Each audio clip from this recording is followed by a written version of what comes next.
I love you, no matter what. I hope you be safe in the snow. I love you, bye. Everyone knew him as Gabe.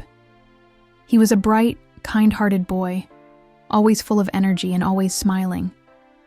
Music was his greatest passion. He loved singing and playing the guitar, using it to bring joy to those around him.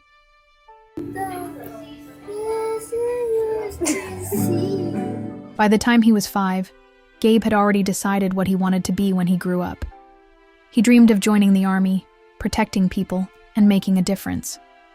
His mother, Cornelia Reynolds, still remembered a moment that perfectly captured his determination. One time, he put on this little FBI vest and an earpiece, she recalled. I sent him outside to take out the trash, but he didn't come back. When I went to check on him, he was standing by the door like he was on patrol.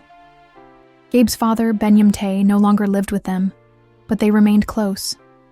They talked often on the phone, and every summer Gabe would visit him in Atlanta. His father once took him to Robins Air Force Base, and the excitement on Gabe's face was unforgettable. He was completely in awe, getting a glimpse into the world he one day hoped to be part of. At 6 years old, Gabe started first grade at Carson Elementary School in Cincinnati, Ohio. Like most kids, he was eager to make new friends and explore this new chapter of his life. His teachers described him as polite and kind, always ready to help others. His classmates thought of him as funny and full of life. If I was ever feeling down, he'd always find a way to make me smile, one friend later said.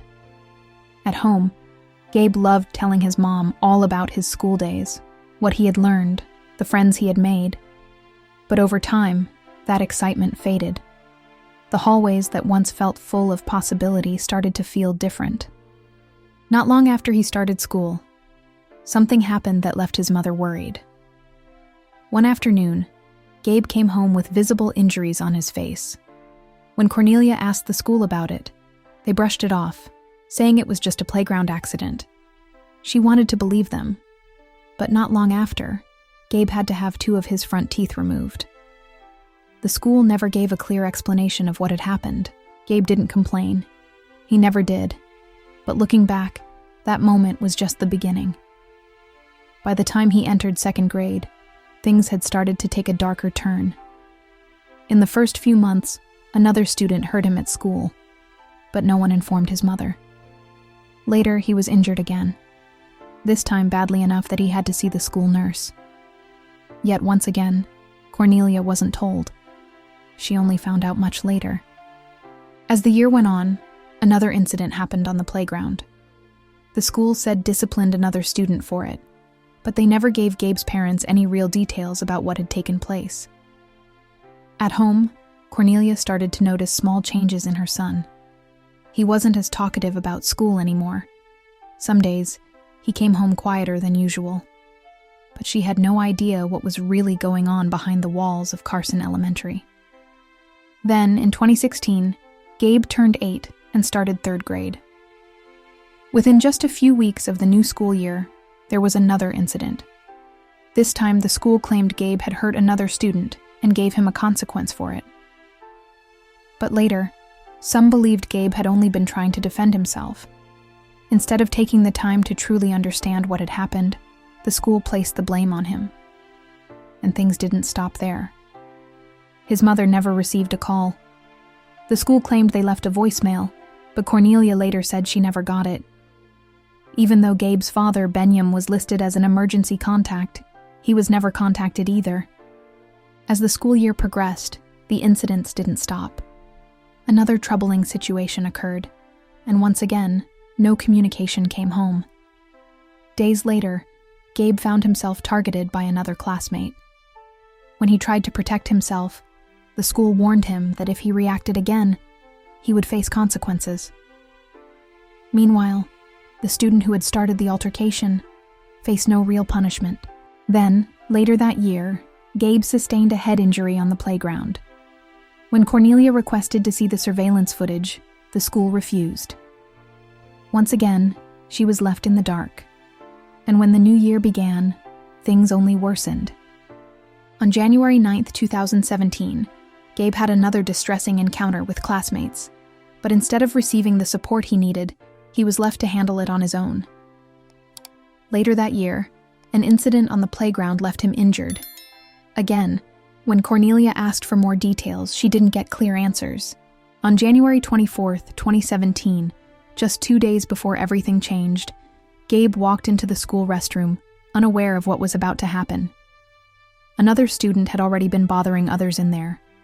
When Gabe entered, he was suddenly shoved, causing him to lose his balance and fall hard to the ground. He stayed there for a while, struggling to get up. Other students passed by, but no one seemed to realize how serious the situation was.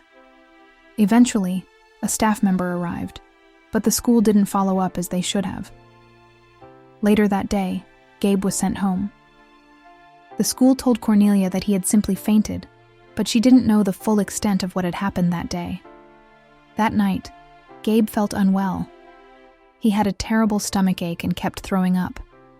His mother took him to the hospital, thinking it was just a bad stomach bug. The next day, Gabe stayed home to rest. Looking back, Cornelia believes this could have been prevented. If I had known what he was going through at Carson, this could have been avoided. On January 26, 2017, Gabe returned to school, still weak and recovering, walking straight back into a place that had already failed him. That morning, 2 students took his water bottle and tried to flush it down the toilet. Gabe, frustrated and exhausted, went to a teacher hoping for help. But once again, nothing was done. That afternoon, Gabe came home as usual. He put his things away and went to his room, just like he always did. Cornelia assumed it was just another school day. Hours passed, and the house remained unusually quiet. When Cornelia checked on him, something felt off. She called out to him but got no response. Concerned, she called for help, and a neighbor rushed over. Emergency responders arrived soon after. That day, tragedy struck. Gabe's family was left heartbroken, searching for answers. A GoFundMe was set up to help the family, raising over $20,000. However, no amount of money could ever bring back what they had lost, and at that point, they still had no idea about the real truth. The truth, however, was about to be revealed.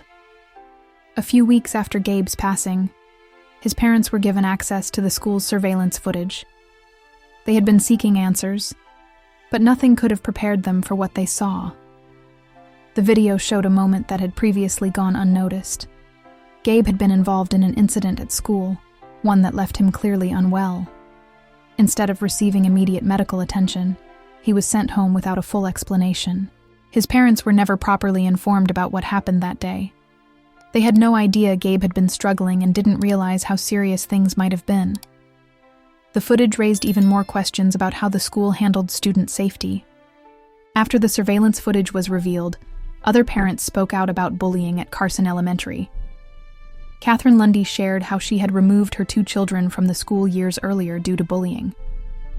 Carolyn Emery revealed that her 9-year-old daughter cried every morning, terrified to go to school. It was clear Gabe wasn't the only one. As more parents came forward, public pressure grew, demanding answers. But the school remained silent. Gabe's parents knew they needed answers. They had too many concerns about how the school handled the situation. In August 2017, they began pushing for change, determined to ensure no other child would experience what Gabe had gone through. Initially, their efforts were met with resistance. The school insisted they had no way of knowing the full extent of Gabe's struggles. But his parents didn't give up. They continued raising awareness, demanding that schools take bullying more seriously. Then, in 2020, new information emerged. Reports revealed that key incidents had been overlooked, and serious concerns had been ignored. With this evidence, the case was reopened, giving Gabe's parents another chance to seek accountability. By 2021, their fight for change had made an impact, leading to significant improvements in school safety policies. Gabe's story sparked important conversations about student safety nationwide. It became a wake-up call for parents, teachers, and schools everywhere. Today, more schools are taking bullying prevention seriously, and policies are being re-evaluated to ensure students feel safe. Gabe's legacy serves as a powerful reminder that every child deserves a secure, supportive learning environment. Through awareness and action, change is happening, and Gabe's story continues to inspire that change.